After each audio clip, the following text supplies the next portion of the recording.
approaching this, and I decided to do an event in history. And the event I chose was ancient Egypt. I was sitting there flipping through news articles, and I love learning about new things, and I realized I really don't know much about ancient Egypt at all.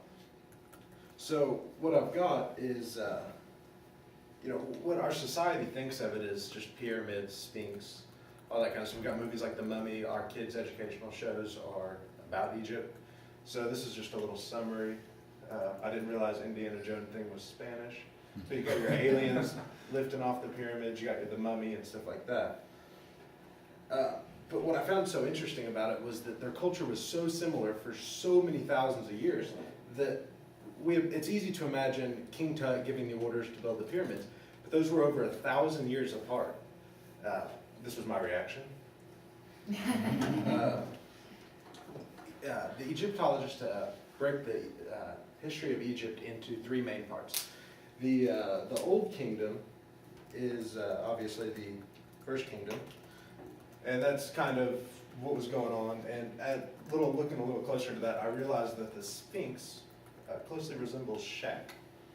We don't normally see it with the nose, but there's so much that we didn't get taught in school, like the fact that there were multiple forms of writing.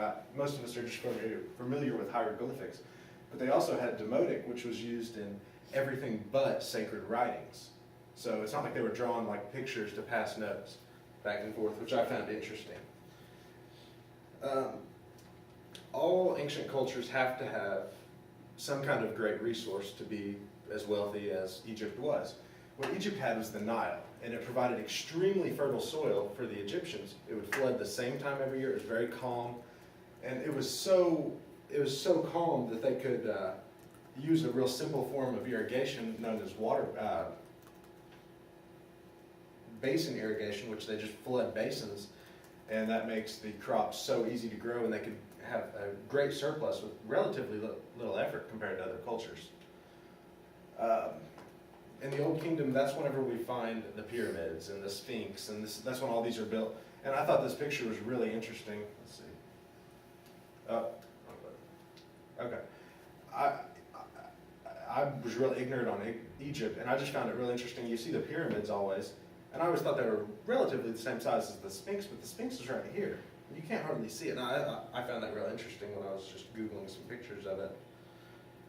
What happened to the end of the Old Kingdom, some of the pharaohs began fighting, and because of a series of droughts, and this led to an intermediate period, which led into the Middle Kingdom. New rulers took over from Nubia, a country to the south, and surprisingly enough, they wanted to take over Nubia. And they did. They took over quite a bit of Nubia. At the same time, the Semitic people took over parts of Egypt with advanced technologies like brass weapons and compound bows. But then, that's an Egyptian fighting or something.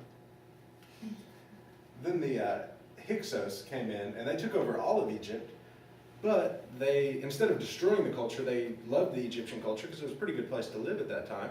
And so they just embraced it, and eventually the Egyptians learned about brass and all this stuff, and they killed and ran out the Hyksos, bringing about another intermediate period, which led into the New Kingdom period. Pharaoh Moses he spread Egypt out a little bit with military might, but then we had another pharaoh, Hatshepsut, came in, and she was the longest ruling female pharaoh in Egypt's history. And what she did was, she didn't expand with military might like most male pharaohs did. She actually just did encourage trade. And because Egypt was so rich, the trade was very easy to do. You can't have a slideshow about Egypt without mentioning King Tut, who was really only famous because we dug up his tomb in the 1920s. He became pharaoh at 9 or 10, married his half-sister, and died at about 18. Most people believe that it was due to a fractured leg which got infected. King Tut's body's been all over the world, his relics, and he was actually buried in a relatively small tomb for a pharaoh, which was due because they didn't expect him to die at age 18. He actually did do a few things, such as his father was also a pharaoh, and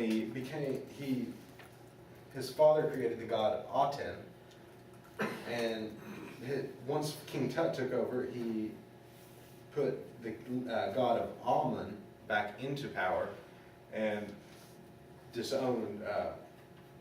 basically disowned the god Aten.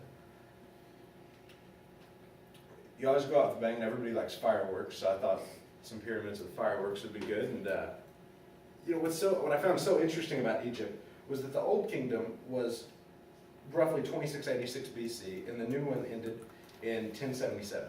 That's over 1,600 years, and the culture is hardly different at all. Noticeably, there's almost no changes.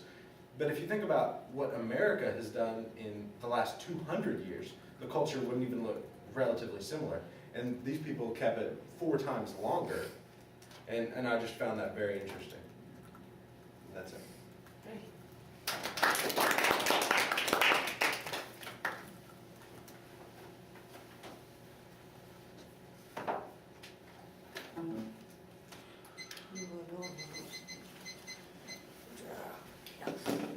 Yeah. Oh, excuse me. Sorry.